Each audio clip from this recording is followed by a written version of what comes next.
네, 안녕하세요. 오늘은 2025년도 하반기 국민건강보험공단 채용 중 자기소개서 4번 문항, 풀이와 해설, 그리고 작성 예시를 살펴보려고 합니다. 먼저 4번 문항을 보면요. 현재 가지고 있는 지식, 기술, 경험, 이 세 가지를 바탕으로 지원 분야, 건강직, 행정직, 요양직과 관련된 본인의 강점과 약점을 나타내고, 강점은 강화하는 방법, 약점은 보완한 경험에 대하여 객관적 지표를 포함하여 구체적으로 기술해 주시기요가 문항입니다. 자, 먼저 핵심 평가 목표를 보겠습니다. 국민건강보험공단이 4번 문항을 통해 확인하려는 것은 실질적 업무 수행 역량과 지속적인 성장 가능성입니다. 단순한 경험 나열이 아니라 아래와 같이 심층적 요소를 종합평가하려고 하는 건데요. 먼저 첫째, 직무 몰입도가 있습니다. 지원 분야에 대한 깊이 있는 이해와 이에 대한 진정성이 있는지. 그리고 두 번째, 자기 진단 역량인데요. 본인의 현재 수준을 냉철하게 분석하는 메타 인지 능력이 있는지. 그리고 세 번째, 목표 지향적 학습, 체계적이고 전략적인 역량 개발 접근법을 가지고 있는지 또는 기획하고 있는지입니다. 그리고 네 번째, 성과 창출 능력인데요. 나의 노력을 구체적인 결과로 연결시키는 실행력입니다. 그리고 다섯 번째, 조직 기여 가능성입니다. 입사 즉시 업무에 투입 가능한 실용적인 역량을 가지고 있는지를 평가하는 것이 4번 문항의 목표입니다. 또한 세부 평가 관점으로는, 그러니까 즉 면접관이 4번 문항을 통해서 보고자 하는 관점으로는 현실 인식력이 있는데요. 이상과 현실의 차이를 명확히 구분하고 대처하는 능력입니다.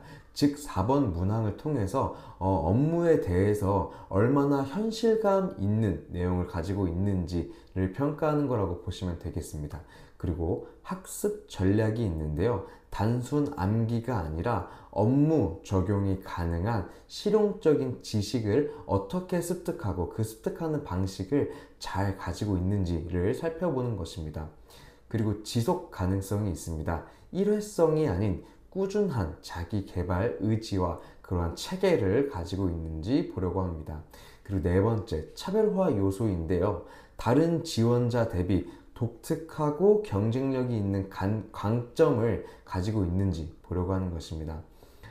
자, 그 중에서도 이 4번 문항에서 객관적인 지표를 먼저 짚고 넘어가려고 하는데요. 이 객관적인 지표 왜 중요할까요? 채용 담당자의 시선에서 바라보는 객관적인 지표란 여러분이 단순히 열심히 했습니다 라고 하는 것이 아닙니다. 이렇게만 작성한다면 채용 담당자는 얼마나 열심히 했는데? 라는 의문이 생깁니다. 그러나 여러분이 업무 효율성을 35% 개선했습니다 라고 쓴다면 즉시 구체적인 성과가 머릿속에 그려지게 됩니다. 따라서 이 객관적인 지표란 여러분의 능력을 숫자라는 공통 언어로 번역해주는 도구입니다. 모든 사람이 동일하게 이해할 수 있는 이 명확한 근거를 제시하는 것이죠. 국민건강보험공단이 객관적인 지표를 요구하는 이유는 공단은 연간 수십조 원의 보험료를 관리하고 5천만 국민의 건강을 책임지는 조직입니다. 따라서 이런 곳에서는 대충 저 잘했습니다는 절대 통하지가 않습니다. 정확한 데이터와 명확한 성과가 필요한 조직 문화를 가지고 있기 때문에 지원자도 이와 비슷한 마인드를 갖고 있는지 확인하려는 것입니다. 객관적인 지표의 공식이 있는데요. 바로 숫자입니다. 가장 강력한 방법은 이 변화의 폭을 숫자를 치환해서 나타내는 것입니다. 예를 들면 20%는 75%로 향상시켜서 증가폭을 강조하고 기존에 3시간이 걸리던 업무를 45분으로 단축시켜서 시간 절약을 강조하고 월에 50건 나오던 월에 50건 나오던 성과를 120건으로 확대하고, 컴플레인이라면 월에 50건 들어오는 컴플레인을 10건 미만으로 감소시키는 것이죠. 그리고 5등이었던 조직 성과를 1등으로 상승시킴으로써 순위 개선을 강조하는 것입니다. 실제 적용 예시를 보자면 좋지 않은 표현으로는 고객 응대 실력이 늘었습니다 와 같은 것이 있습니다. 이러한 것들은 고객 재방문율을 65%에서 89%로 끌어올렸습니다 가 있습니다. 또한 약한 표현으로는 업무를 효율적으로 처리했습니다가 있습니다. 이는 동일 업무를 기존 2시간에서 50분으로 압축했습니다 와 같은 내용이 있습니다. 비교 우위 공식으로는 나와 다른 사람들을 비교하는 건데요. 강력한 비교 표현의 사례를 보자면 전체 100명 중 상위 5%의 성과를 달성했습니다. 또한 동기 15명 중 유일한 우수상을 수상했습니다. 또한 부서 평균 대비 2.5배의 높은 실적을 달성했습니다. 또한 3년 연속 팀 내 1위를 달성할 수 있었습니다 와 같은 표현들이 있습니다. 그 외에도 규모감을 부여함으로써 나의 성과가 얼마나 큰 일이었는지 입체적으로 느껴질 수 있는 표현들이 있는데요. 월 평균 1200건의 상담 처리, 총 50개 기관과 네트워크 구축, 연간 3억 원의 예산 관리 담당, 500명 규모의 행사 기획 운영을 통해서 내가 했었던 업무 또는 성과가 얼마나 큰 규모가 있는지 담당자들에게 표현할 수 있는 이런 내용들이 있습니다. 행정직 지원자를 위한 지표로는 재정관리 역량에서는 먼저 학생회 예산 2억 원을 100% 적정 집행하며 잉여금 5%를 절약할 수 있었습니다. 또는 아르바이트 매장 1일 평균 매출을 85만원에서 110만원으로 상승시켰습니다. 세 번째, 가계부 관리로 월 지출 30만원을 절약했습니다. 이는 기존 대비 25% 감소한 수치입니다. 업무 처리 능력이라고 함은 인턴 기간 중 일평균 처리량을 80건으로 목표하고 60건 대비 80건으로 상승시키며 60건 대비 133%를 달성했습니다. 엑셀 업무 자동화로 기존 4시간 작업을 30분으로 87% 단축시켰습니다. 서류 정리 시스템 개선을 통해 검색 시간을 절반 단축했습니다. 조금 더 디테일하게 들어간다면 검색 시간, 예를 들어서 평균적으로 15분 정도 걸린다면 이를 7분 내외로 단축시켜서 50% 단축시킬 수 있었습니다 라고 한다면 조금 더 구체적인 표현이 가능합니다. 건강관리라고 한다면 건강상담 만족도 평가 5점 만점에 4.8점을 달성했습니다. 전체 상담사 평균이 4.1이라는 것을 고려했을 때 충분히 높은 수치임을 나타낼 수 있습니다.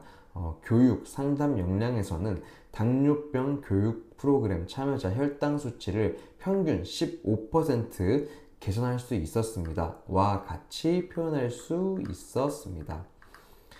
이를 일상적인 경험도에서 지표를 표현한다면요, 학업 관련해서는 단순히 성실하게 공부했습니다 해서 끝나는 것이 아니라 전공 평균 학점이 4.5 만점에 4.15 상위 15% 성과를 달성했습니다 라고 표현할 수 있습니다. 단순히 팀 프로젝트를 잘했습니다가 아니라 5명이 함께한 팀 프로젝트에서 A+ 학점을 획득하고 교수 우수 사례를 선정되었으며 10개 팀 중 상위 5% 팀으로 선정될 수 있었습니다 와 같이 표현할 수 있었습니다. 아르바이트 경험으로는 단순히 고객 응대 또는 고객 서비스가 좋았습니다를 넘어서 고객 리뷰 평점을 5점 만점에서 4.9점으로 유지하며 매니저 칭찬 월 3회 이상을 받았고 나아가 우수 지점으로 평가될 수 있었습니다 와 같이 작성할 수 있습니다.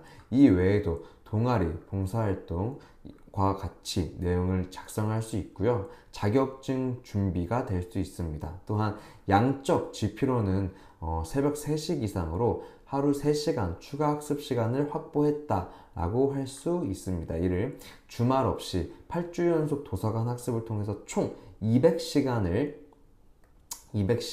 노력을 들였다 라고 작성할 수 있습니다. 요 내용들은요, 댓글에 이메일과 구독 눌러주시고 좋아요 눌러주시고 이메일 작성해 주시면 제가 이메일로 보내드립니다. 과장, 너무 심한 과장은 또 독이 되기도 합니다. 매출을 1000% 증가시켰습니다와 같은 것들은 너무 확대 해석이나 과장으로 보일 수 있기 때문에 기존 대비 2배 증가시켰다 정도로 끝내는 것이 좋습니다. 또한 전국에서 가장 뛰어난 성과, 이런 것들은 표창장이나 어떤 상장으로 입증하기가 어렵다면 지역 대회에서 3위 입상했다고 작성하는 것이 좋습니다.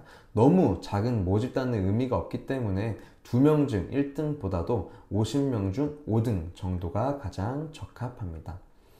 이러한 내용은 구체적인 상황에서 기존 수치 대비 개선 수치로 이 정도의 변화 정도를 달성했습니다. 이는 비교 기준 대비 이러한 우위점에 해당합니다 라고 표현하면 됩니다.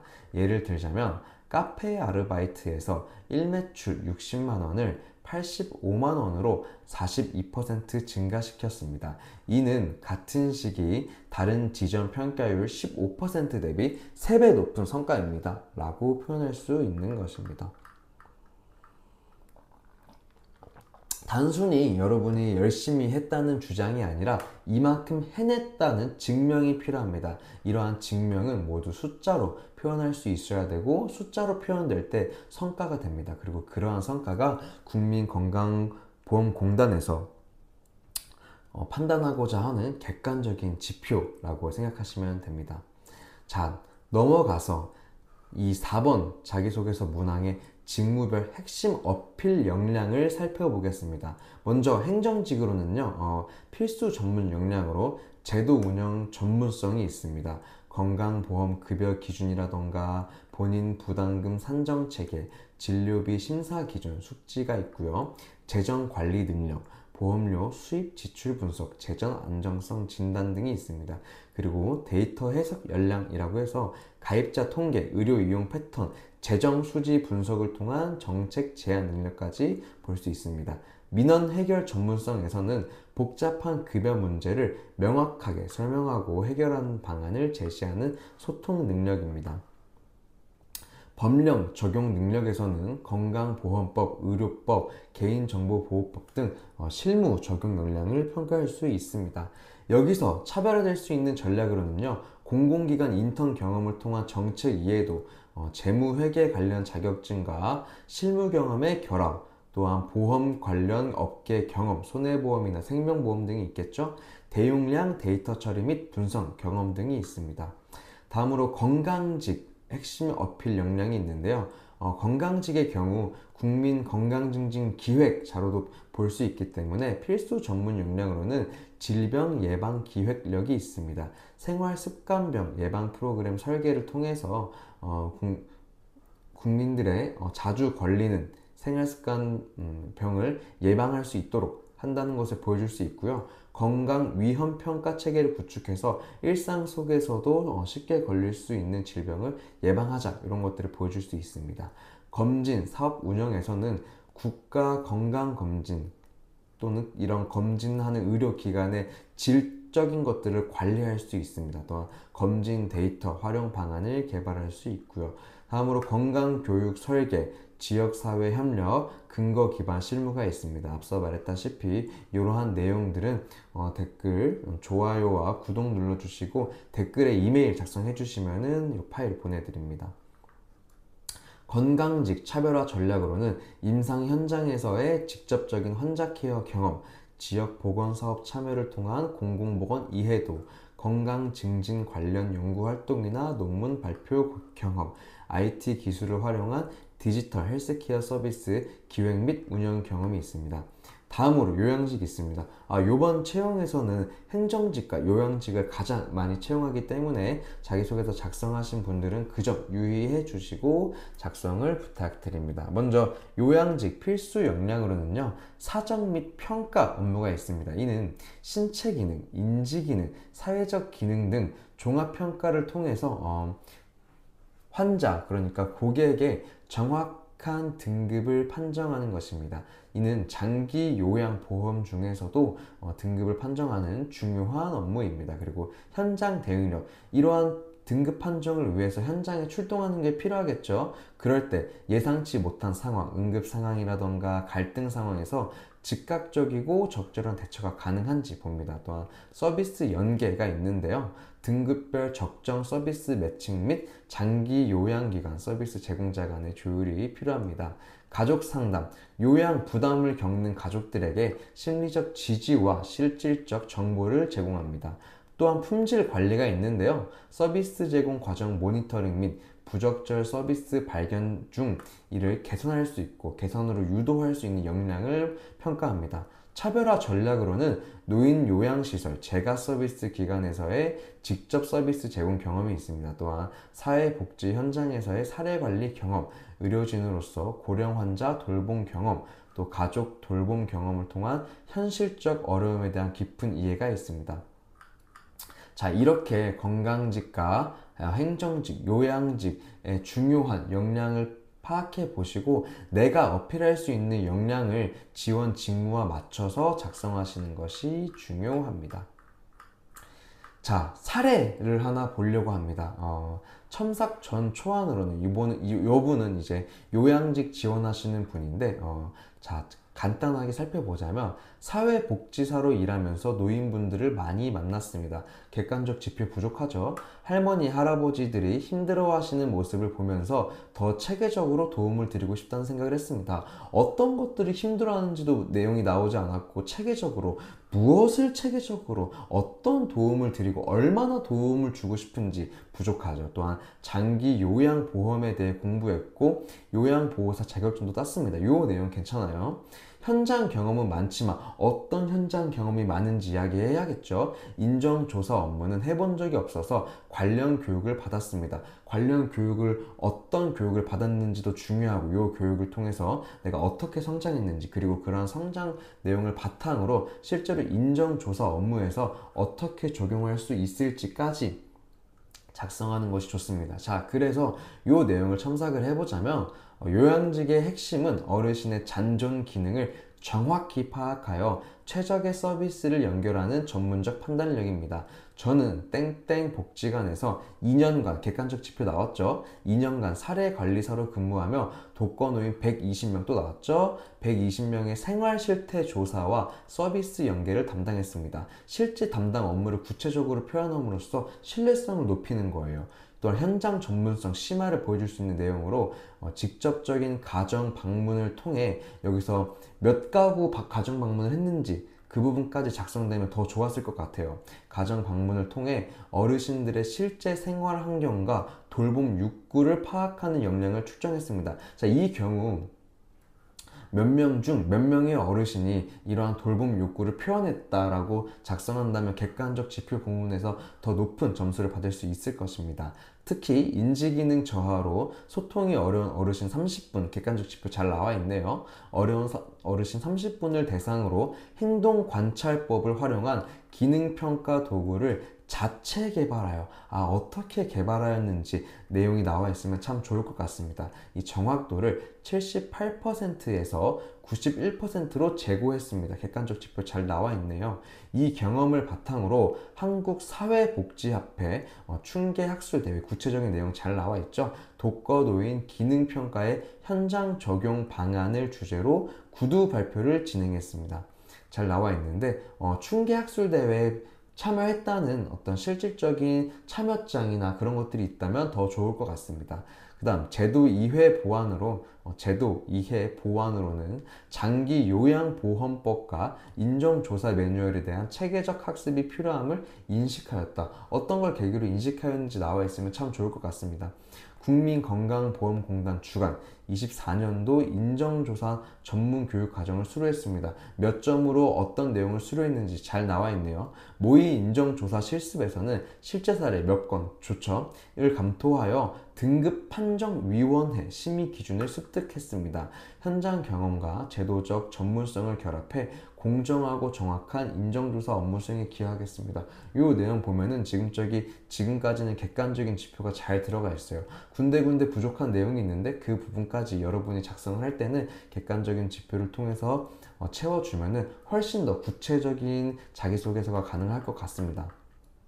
자, 첨삭의 포인트 살펴볼게요. 먼저 수정 전으로는 추상적 지원 동기 표현이 있었는데 수정 후에 요양직의 핵심은 어르신의 잔존 기능을 정확히 파악하는 거라고 구체적으로 내용이 들어가 있고 경험의 질적인 것들, 노인분들을 많이 만났습니다가 아니라 120명 언급합니다. 일반적인 노력에서 그치지 않고 정확도를 78%에서 91%로 제고했다. 학술대회 구두발표 참여했다.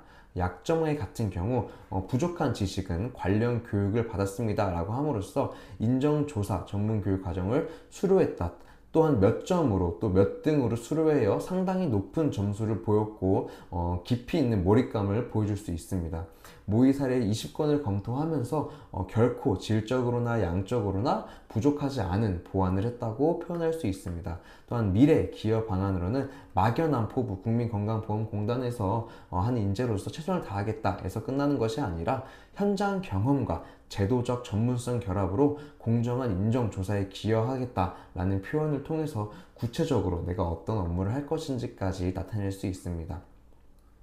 자, 이렇게 해서 국민건강보험공단 4번 문항에 대한 작성 방법과 예시를 봤는데요. 이 파일이 필요하신 분들은 구독과 좋아요 눌러주시고 댓글 달아주시면 제가 확인하자마자 곧바로 보내드리도록 하겠습니다.